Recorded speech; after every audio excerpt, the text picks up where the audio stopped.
work ethic. They're eager to learn. I've been really pleased. We've been blessed to so far, knock on wood, stay pretty healthy, and just excited for Monday night. It's time for us to play someone different and see a different color jersey than a crimson or white. We've had our practice guys that have been with us that have been really good for us and tested us, but it's time for us to see someone different, and we're excited about Monday night.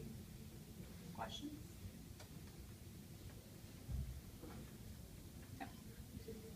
Give us an idea of just what this has been like, getting to know these players and the whole process of being here.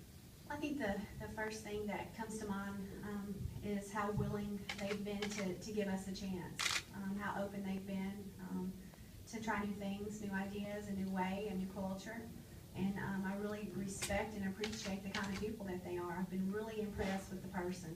And I always say that it's the person that makes a player special, and just their willingness to be open, to do things the way that we've asked them to do them. And, you know, to do what you're supposed to do when you're supposed to do it the way it's supposed to be done. It's real simple.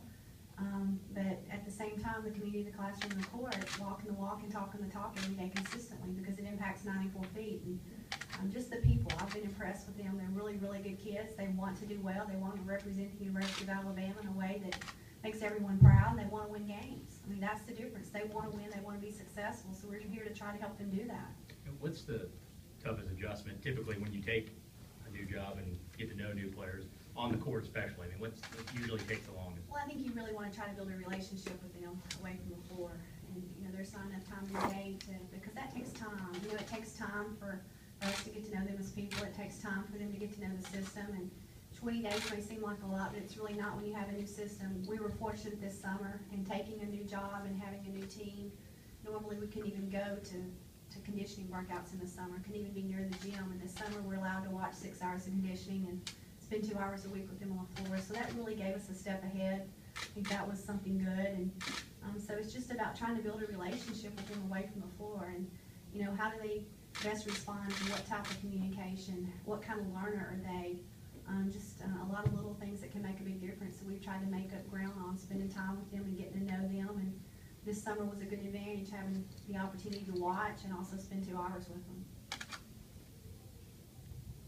Coach, you come from the Big Ten and the Big 12. You know, what do you expect about playing SEC competition? Well, I think the teams that I've seen in the past, and just from having watched obviously a lot of basketball, is, you know, it's extremely athletic, extremely quick. I think the quickness and athleticism, you know, the Big Ten's kind of known for big, strong, corn-fed type, you know, with athleticism mixed in, and obviously the Big 12, you know, that fundamental shooter and also athleticism and quickness and that great blend that really complements one another. But obviously the SEC, the big, the quick, the fast, the strong, you know, survives sometime. And a league that's known for defending and rebounding at the highest level. I think that's when you think of the SEC, you think of pressure defense and just tremendously talented on the boards. You know, I think that all starts with us understanding and recruiting, but that's what we need to do to improve, to get better, and we're excited about recruiting and what's going on with that for sure.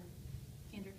Has the number of new players on the team made this first year easier compared to other first years of bad jobs, or more of a challenge? I think they're all new to us, and we're all new to them. So it's been, you know, as many new faces as we have as far as the freshman class that was in place, and in the 3 that we signed, there's a lot of new energy, a lot of new ideas, a lot of new ways. So learning the old, returning players and the new players, I think we're all so new to each other that it's really not mattered whether you're a freshman or sophomore or who signed you or this or that. It's been about just learning each one of them separately and individually. I think you have to coach them individually and bring them together as a team.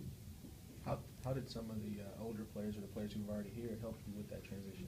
Just being great. You know, they've from making sure they take the younger kids under their wing to show them the way to class, the study hall, the weight room, encouraging them.